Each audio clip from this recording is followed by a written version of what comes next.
Alors, salut les TikTokers, ici Martin Faneuf, alias Montreal Big Rat. Vous savez, je suis un adepte de philosophie stoïcienne, parce que dans tous les systèmes religieux, philosophiques et spirituels que j'ai étudiés, le stoïcisme, je trouve que c'est le système philosophique le plus réaliste, dans lequel il y a le plus de psychologie. Vous savez, j'adore la psychologie. Et justement, on a basé beaucoup de l'enseignement des thérapies cognitives modernes sur l'enseignement stoïcien. Aujourd'hui, la thématique stoïcienne que je vais vous parler, c'est son magnifique juste milieu entre intérioration et extérioration. Là, je parle pas d'intériorisation ou d'extériorisation. Pas tout à fait la même chose. Je parle d'intérioration versus extérioration. OK. Qu'est-ce que ça mange en hiver? Ben, c'est pas compliqué. Dans certains systèmes philosophiques, certaines personnes sont très fortes sur l'intérioration. C'est-à-dire qu'ils vont toujours donner une causalité interne à tout ce qui leur arrive dans la vie. Ils considèrent que tout ce qui leur arrive dans la vie, c'est tout le temps de leur faute. Comme par exemple, ils vont avoir un accident de la route. « Oh, c'est parce que j'étais négatif aujourd'hui, j'ai attiré des énergies négatives à moi. » Non, c'est parce que l'autre con était complètement sous puis il chauffait tout croche. Dans la vie, tout dépend pas toujours de nous. T'sais. Bon, l'intérioration, c'est la pierre angulaire des philosophes nouvel âge. Ils pensent que tout dépend d'eux dans la vie. On peut tout faire, tout guérir, tout réussir par le pouvoir de la pensée. Quand on veut, on peut. Si on l'a pas, c'est parce qu'on le veut pas. Gna, gna, gna, gna, gna, gna. Bon, moi je trouve qu'ils parlent carrément au travers leur chapeau. Il y a même des philosophes nouvel âge qui s'en vont jusqu'à dire qu'avant de s'incarner sur Terre, on a choisi toute notre vie de A jusqu'à Z. Ben oui, on a même choisi la grosseur de notre pénis. Fuck, envoyez su. Une bonne vieille joke de pénis. Ben oui, moi vous le savez, hein, j'ai un sens de l'humour d'adolescent. Moi, mes jokes, c'est très pénis, plot fesse, pet flatulence fuse, là. C'est efficace à chaque fois. OK, non, on en revient à nos moutons. Alors, c'est ça, non, je pense pas qu'avant de s'incarner sur Terre, on choisit notre vie, là. Quelle petite fille irait choisir un père et ça, si tu veux? Quel petit Africain déciderait de naître dans un pays où il y a une famine puis mourir de faim à l'âge de 4 ans? Non. Tout ne dépend pas de nous dans la vie. Ça, c'est le vice de la philosophie nouvel âge, tomber dans la pensée magique que l'on considère qu'on a le contrôle sur tout. Mais inversement, tu as des gens qui tombent dans l'autre extrême, dans l'extérioration extrême. Eux autres, ils pensent que tout ce qui arrive dans leur vie est tout le temps hors de leur contrôle. Ah, c'est parce que j'ai pas eu de chance. Ah, c'est parce que les gens m'aiment pas. Ah, c'est parce que le bon Dieu voulait pas. Gna gna gna gna. Oui, ce qui nous arrive peut être dû à des causes externes, mais il peut y avoir des causes internes aussi, là.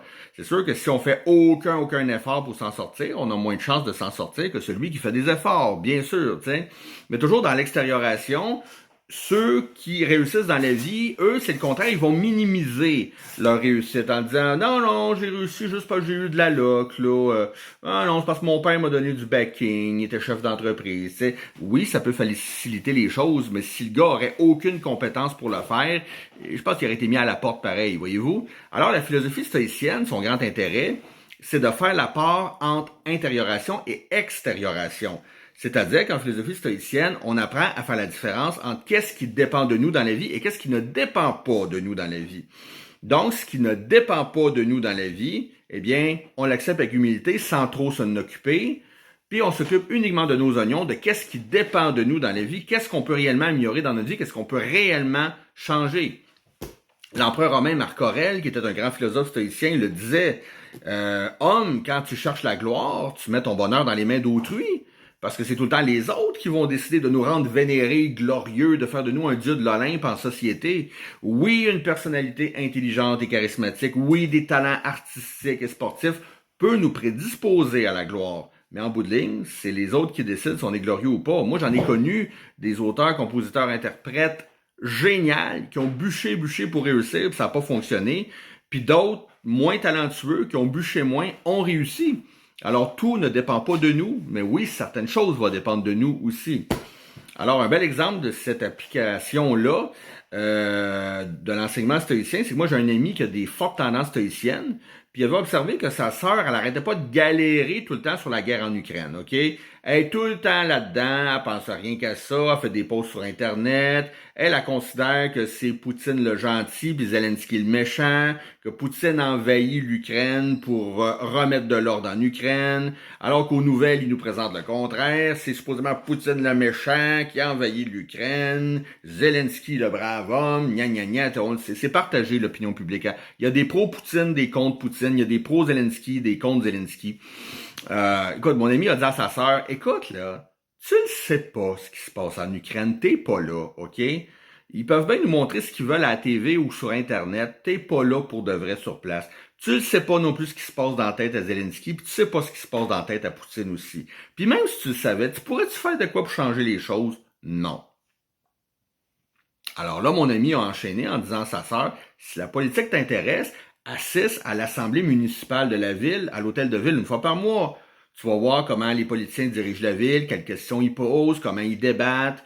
En tant que membre du public, tu peux poser des questions, tu peux donner des suggestions. Puis le jour où tu es rendu assez bonne, puis que le maire est sortant, puis qu'il y a besoin d'un remplaçant, ben présente-toi. Là, si tu es élu maire de la ville, tu vas avoir un vrai impact de changer les choses. Tu n'auras pas perdu ton temps à galérer sur une cause que tu n'as pas d'impact dessus.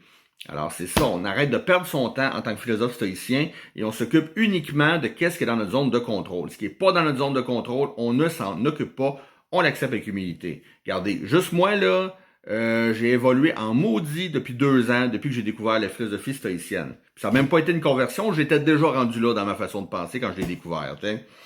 Alors, la façon dont les stoïciens, justement, expliquent l'intérioration versus l'extérioration, c'est la loi de la destinée versus libre arbitre. On pense que c'est incompatible, mais non, ce n'est pas incompatible.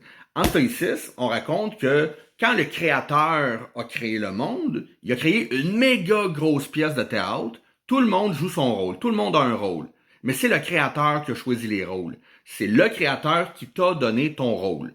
Par contre, ça, c'est ta destinée, c'est-à-dire quel talent naturel que tu as, quelle grandeur tu vas avoir, quel quotient intellectuel que tu vas avoir, quel genre de parents vont t'élever, à quoi tu vas être prédisposé à être talentueux ou talentueuse dans la vie. Ça, c'est le rôle, ta destinée que le créateur t'a donné. Maintenant, ton libre arbitre, c'est comment tu vas jouer ce rôle. Est-ce que tu vas être la meilleure version de toi-même ou tu vas être la pire? Martin Luther King, dont j'admire énormément la sagesse, moi j'adore Martin Luther King, c'est un de mes personnages historiques préférés. Martin Luther King avait un jour dit, s'il t'est donné d'être un balayeur, eh bien sois le meilleur balayeur que tu peux être. Balais comme Mozart composait, comme Shakespeare écrivait et comme Michel-Ange peignait, pour que tout le monde, voyant ton ouvrage, puisse dire « Wow, voilà un homme qui était à sa place, qui aimait son métier et qui fut la meilleure version de lui-même possible. » Maintenant, en terminant, si vous voulez être initié à la philosophie stoïcienne et sa richesse, son réalisme et sa sagesse, ben, vous pouvez aller sur YouTube, taper enseignement stoïcien ou stoïcisme. Vous allez avoir plein de vidéos là qui vous expliquent plein d'enseignements. Maintenant, si comme moi, vous aimez ça aussi lire des livres papier à l'ancienne, c'est le fun. On peut revenir sur une page qu'on n'a pas compris ou bien souligner des passages qu'on aime bien. Eh bien, tant qu'à moi, la meilleure initiation au stoïcisme qui soit, ben, vous pouvez en voir une version qui est un extrait audio aussi sur YouTube. C'est ce livre-là, Une année avec les stoïciens, vous le voyez en envers, là, écrit par Ryan Holiday et Stephen Hanselman. C'est des philosophes stoïciens modernes. Un livre là, qui comporte 365 enseignements provenant de philosophes stoïciens classiques, le tout expliqué et réactualisé à notre époque moderne.